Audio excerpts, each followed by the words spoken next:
Fala, corredores! Você que está acostumado aqui com o canal vai ver que esse vídeo aqui está bem diferente dos outros. Não vai ter muita edição, não vai ter muita coisa não, porque a gente vai falar dessa morte absolutamente prematura de Kelvin Kiptum. Eu vi essa notícia ainda ontem de noite. A gente está agora segunda-feira de carnaval, dia 12 de fevereiro, são 6 horas da manhã.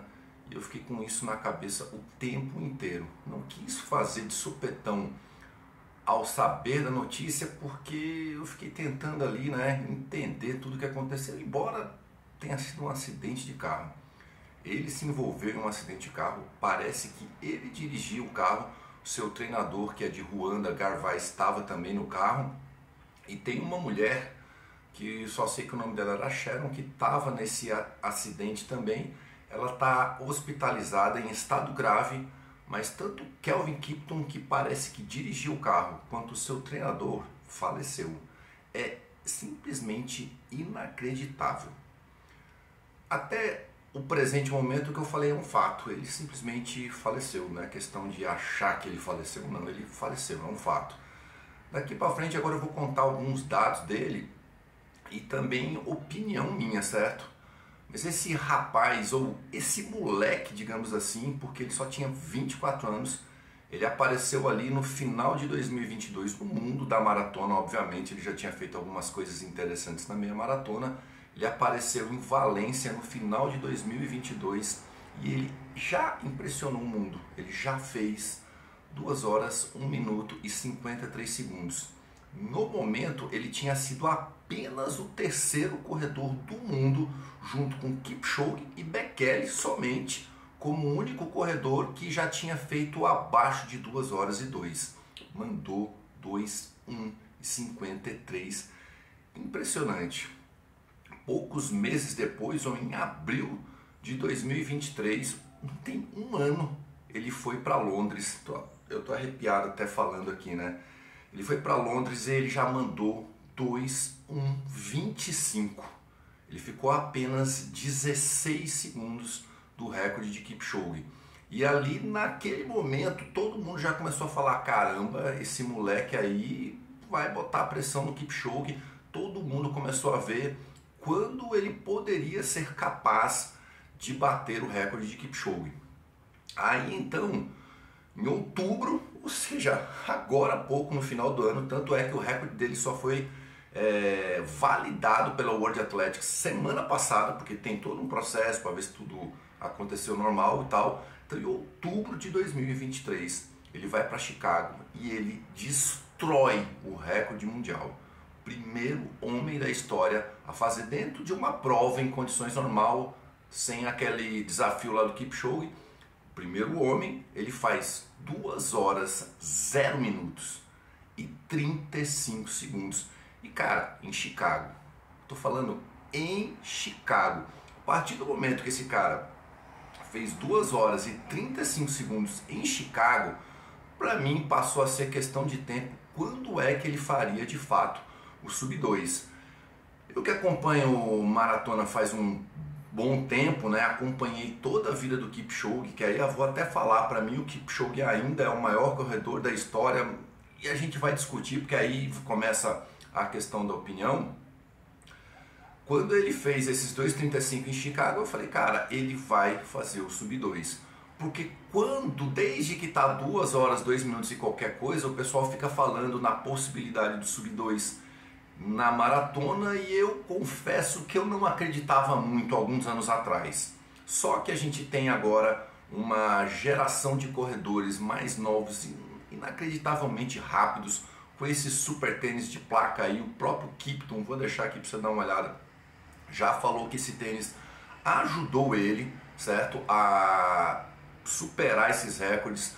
Também vou deixar aqui para você também o treinamento insano que ele estava fazendo para bater o recorde, tá?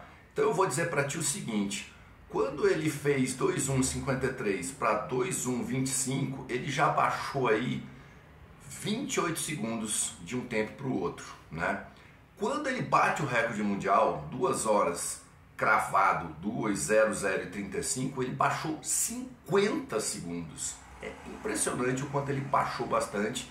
Então, agora, 14 de abril, ele ia correr em Rotterdam, na Holanda, e na minha cabeça ele ia bater o recorde mundial novamente. Ele ia fazer o sub 2, ele ia botar uma pressão inacreditável no Kipchoge e ele ia para as Olimpíadas e ia vencer as Olimpíadas. Isso tudo é mero achismo meu e nunca vamos saber. Isso não vai ter mais como se concretizar, porque aconteceu esse acidente assim inacreditável que me fez passar uma noite meio mal, assim, pensando. Acordei no meio da noite pensando nisso. Ele tem apenas 24 anos. E aí eu vou dizer para vocês o seguinte: para mim, dentro da história, o Kipchoge ainda é maior pela quantidade de provas, pelo recorde que ele teve, pela consistência de provas que ele tem e por ser bicampeão olímpico. Todo mundo sabe que o sonho do Kipchoge, mais até do que o recorde, era o tricampeonato olímpico. Kipton tinha botado uma pressão nele, na minha cabeça, aí de novo, estamos no achismo, ele ia interromper isso. Kipchoge não conseguiria ser tricampeão olímpico.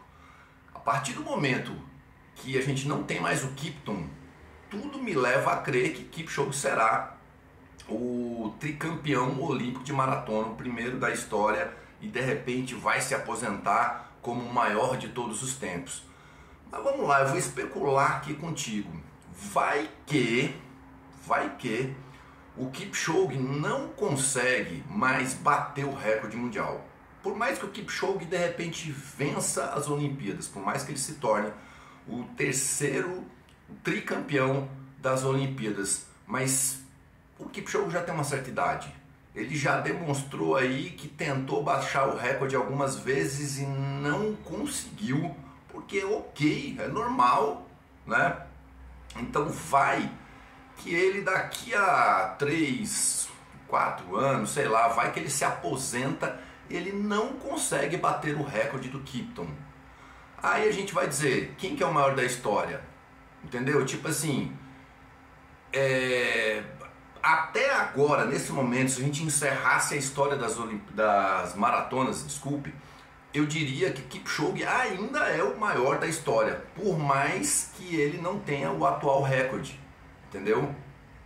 Pela história dentro das maratonas. Mas e se o cara não consegue mais bater esse recorde do Kipton?